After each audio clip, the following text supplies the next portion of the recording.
नमस्कार। जय भीम। साथियों, आज देश में ये विकृतियां क्यों बढ़ रही हैं? आज देश में लोगों को अधिकार से बाहर क्यों किया जा रहा है? क्योंकि यह देश विकसित सामाजिक व्यवस्था का है। इस देश में देश के रहने वाले जो बौद्ध थे, इस देश में रहने वाले सभी बौद्ध थे और ख़ास तौर से उन बौद्ध समाज के लोगों को हराया गया। तो इतनी ज़्यादा विकृतियां हो गई कि उनके पीछे झाड़ू आगे मटकी का भी प्रचलन बना दिया और उस स्वाभिमान के लिए इस देश के 500 महार समाज के लोगों ने अंग्रेजों की मदद से युद्ध किया, जो 30,000 पेशवाओं को धूल चटा दी, जिसमें 28,000 की मौत हुई और 2,000 लोग आत्मसमर्पण किया। अब वो उस समाज के अंदर एक गुस्सा है, आक्रोश है, जिसके लिए बार बार वो इस तरह के काम कर रहे हैं। अब वो जब उससे नहीं निपट पाए या वह उस स्थिति को नहीं ला पाए, तो वो बार बार कोई ना कोई नया तरीका निकालते हैं। जैसे आज देश में मुस्लिम को अलग करके और इस देश के लोगों में स्वार्थ भरा कि ये मुस्लिम के लोग यहाँ से जाएंगे और ये आपका लूटा हुआ है वो वापस आएगा, आप सब इसका हिस्सा बांट होगा, क्योंकि आपकी जो गरीबी है, आपकी जो बेरोजगारी है, ये मुस्लिम की वजह से है। और वो धर्म की आस्था में जोड़ा। और इस देश के लोग जो नासमझ हैं, वो देश में नासमझी करके उनके स्वार्थों में आ गए और वो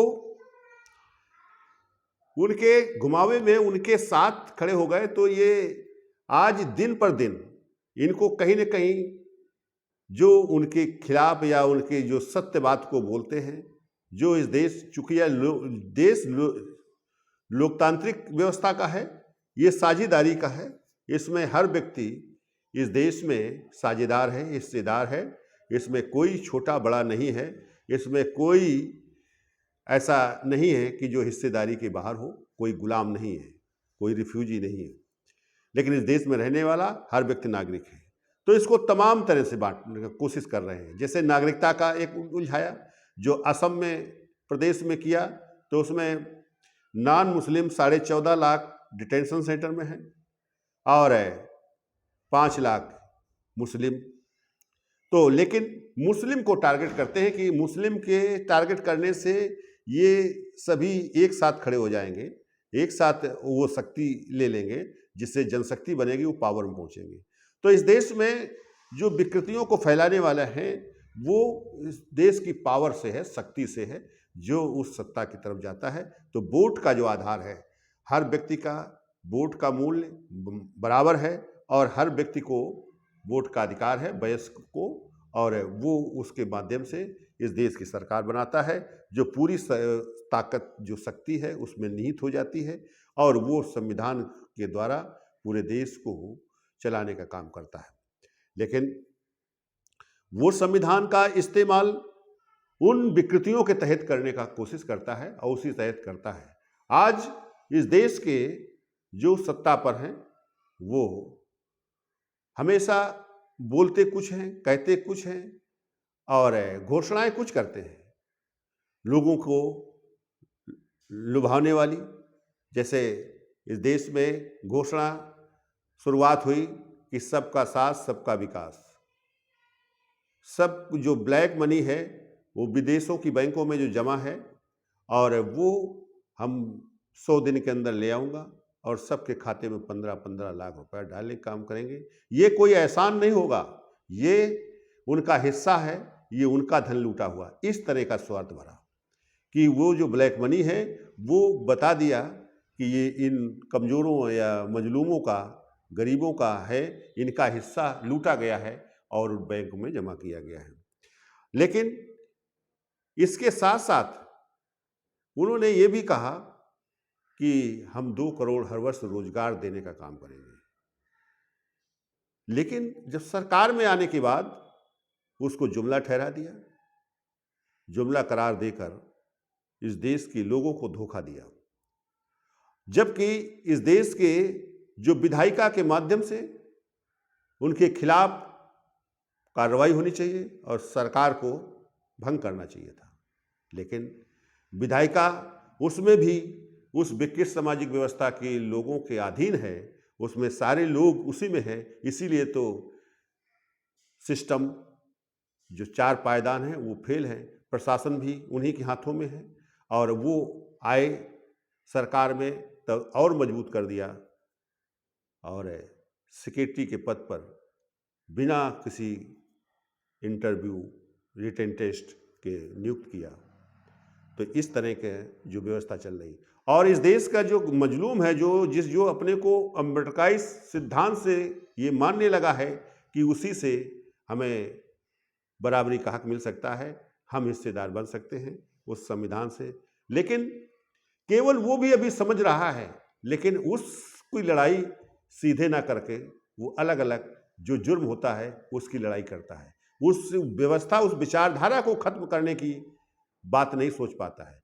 यदि यह लोग इस देश का जो उससे आहत है, जो इस समय उस करीब 80% या 90% के आसपास जो लोग हैं वो उस संविधान को मानने वाले, संविधान के साथ चलने वाले, उनको एक साथ खड़े होकर इस तरह से जुड़ना चाहिए कि जैसे उनका भाईचारा है। चूँकि ये कंसेप्ट यही है, जिस दिन इस व्यवस्था का आए और सभी को हम एक दूसरे से मिलकर इस देश में रोजगार स्थापित करें, क्योंकि इस देश के जो नेता समुदाय है, जो इस देश का उस पावर में है, वो इस कार्य के बारे में नहीं समझता है। चाहे वो जो भी जाता है वो उसी व्यवस्था के तहत चलता है, वो अपनी श्रेष्ठता के आधार पर अपनी उस ऊंचाई को बनाए रखने के लिए, उससे और ऊंचे जाने के लिए वो कार्य करता है और देश के जो सिस्टम है उसको नहीं करता है, क्योंकि वो भी नहीं समझ पाया है आज तक कि जब तक इस देश के हर इकाई के लोग अगर मजबूत नहीं होंगे तो हम कभी भी इस सत्ता या इस भागीदारी को नहीं प्राप्त कर सकते हैं। लेकिन आज जब लोगों के समझ में ये कब आएगा, आज बाबा साहब के अगर उस सिद्धांत को देखें कि बाबा साहब उस ऊंचाई तक पहुंचे हैं, तो कैसे वो तो हर दिन हर क्षण अपमान ही झेलते थे और उससे वो अलग नहीं हुए, लेकिन वो अपने उस संकल्प के लिए, उस लक्ष्य के लिए लड़ते रहे और उस लक्ष्य को प्राप्त हुआ। हमको सबको एक मानव का अधिकार मिला, लेकिन आज हम लोग उस लक्ष्य को बिना साधे हुए हम अलग अलग जो लड़ाई लड़ते हैं, इसलिए ये स्थिति पैदा है।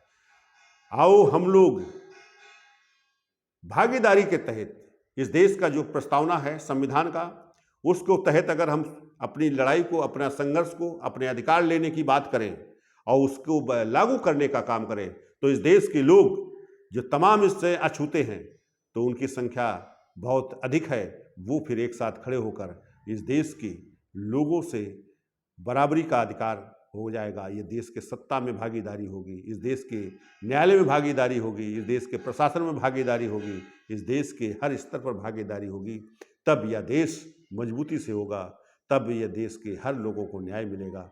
तो आओ राष्ट्रीय भागीदारी आंदोलन के साथ चले। उसका आरबी आंदोलन का ऐप है, उसको आप लोड करें, खोलें, उससे फॉर्म है, उसको देखिए, जिसमें हर समस्या का समाधान है। बिना कुछ परिश्रम के आपको हर समस्या का समाधान मिलेगा। उसको जो नागरिकता का मामला है ये भी प्रमाणित होना है, क्योंकि उस नागरिकता प्रमाणित करने के लिए हम डाटा इकट्ठा कर रहे हैं बाबा पर बाबा के, कि हमारी चूँकि यही हम हैं, हम 71 की बात करते हैं, हम 47 के पहले से, या हमारा आजीवन हमारा पर यहीं का है, हम लोग यहीं के हैं, इसलिए हमारी नागरिकता प्रमाणित होगी। दूसरी जो जातिगत जनगणना की बात है, इसे भी लागू होना इसलिए चाहिए ये हो क्योंकि हमारी जो जातियों के आधार पर कमज़ोर किए गए हैं, तो उनकी भी स्थिति को सामने आए और उनके बारे में हमें क्या क्या संसाधनों की ज़रूरत है, और अलग अलग तरीके से जो कमज़ोर हुए हैं तो उनको अलग अलग तरीके से संसाधनों की पूर्ति करने के लिए हम उस बनाए, और उसके डाटा आ जाएंगे तो वो भी बनेगी, और सब लोगों को इस देश के हिस्सेदार बनाना है। तो इस देश के जब हिस्सेदार बनोगे तो आपकी हर परेशानी दूर होगी। आज वो सत्य बोलने के वाले लोगों को जेल भेज रहे हैं, उनके खिलाफ जा रहे हैं, उनको किसी न किसी समस्याओं से फंसा रहे हैं। आज तमाम आपने देखा होगा, आप बुलडोजर के को सुनकर और बड़े खुश होते हैं, लेकिन बुलडोजर का मतलब आप नहीं समझ पाए आज तक। आज तक जो भी वो देश में व्यवस्था चला रहे हैं वह हर इस देश के मानों के खिलाफ है। आज बुलडोजर की जो स्थिति है उसमें जो बिना अपराधी हैं, जो अपराध के अलावा हैं, तो उनका कितना बड़ा नुकसान हो रहा है। सबसे ज़्यादा तो नुकसान उन्हीं का हो रहा है, और एक एक करके जो उनका खास तौर से उनका जो विरोधी है वो प्रताड़ित किया जा रहा है, उसके सब कुछ तोड़ दिया जा रहा है, उसका कुछ नहीं रखा जा रहा है, वो केवल मरने के लिए अब हो जाता है। तो आत्महत्याएं हो रही हैं। इस तरह के देश में जो अव्यवस्था हो रही है, तो मैं आपसे अपील करता हूं कि आपका कुछ नुकसान नहीं होगा। इस देश के चाहे आप जितने बड़े ऊंचाई पर हों, लेकिन आप राष्ट्रीय भागीदारी आंदोलन के साथ खड़े हों, अपने डाटा को लाइए, और डाटाओं के साथ हम बड़े मजबूत बनेंगे। तो जब हम सामाजिक मजबूती आएगी तो फिर राजनीतिक मजबूती आएगी, तो इस देश के हम हिस्सेदार बनेंगे। तो यह देश हम लोगों का है, तो हम सब लोग मिलकर चलाएंगे। तब इस देश में विकृत सामाजिक व्यवस्था के लोग या तो आपके से मिलकर चलेंगे, या फिर इस देश में 3 स्थान उनके गिने गए हैं। एक तो पागल खाना है, दूसरा जेल है, एक उसका है कि या देश छोड़ के जाएं या देश में मिलकर चलें। यही एक उनका रास्ता है। इसलिए साथियों, आप अभी इस बात को समझें और आप इसको लाइक भी करें, सब्सक्राइब भी करें। इस वीडियो को आप लोगों तक पहुंचाएं और आप जुड़ें। आप इसे सर्च करिए, प्रतिदिन राष्ट्रीय भागीदारी आंदोलन के यूट्यूब चैनल पर जाएं और इसको देखें। तभी आप एक नई धारा को पैदा कर सकते हैं। अगर इस देश में महापुरुषों ने या बाबा साहब ने या माननीय काशीराम जी पर भरोसा आप करते हैं, तो फिर आप इसको देखें और इसके साथ चलें, तो आपका बिना कुछ खोए हुए आपको सब कुछ मिल जाएगा जो आपका हक है, जो आपको मिलना चाहिए। मैं अपनी बात को यही रोकता हूँ कि उठो, बढ़ो, संगठित हो, संघर्ष करो, ले लो अपना अधिकार। यह देश हमारा है, यह देश हमारा है। साथियों, इसके लिए आगे बढ़ना होगा और बिना किसी संकोच के, क्योंकि इसमें किसी से संघर्ष नहीं है। हम केवल अपने अधिकार को लेने के लिए एक साथ खड़े हो रहे हैं, वो जनशक्ति से मिलेगा। इसलिए साथियों, अपने आइए, तो इसमें जो काम करेगा, जो शेयर देगा, जो पैसे लगाएगा, तो उसके वो संसाधन वो इसमें वीडियो में है, जो इसमें ऐप में है कि आप इसके साथ जुड़ेंगे तो आपको जो काम से बाहर हैं वो काम मिलेगा, आप हिस्सेदार बनेंगे, आपको हर चीज़ की हर सुविधा आपको जो मिलना है वो प्राप्त होने लगेगा। धन्यवाद साथियों। जय भीम, जय भारत। धन्यवाद साथियों।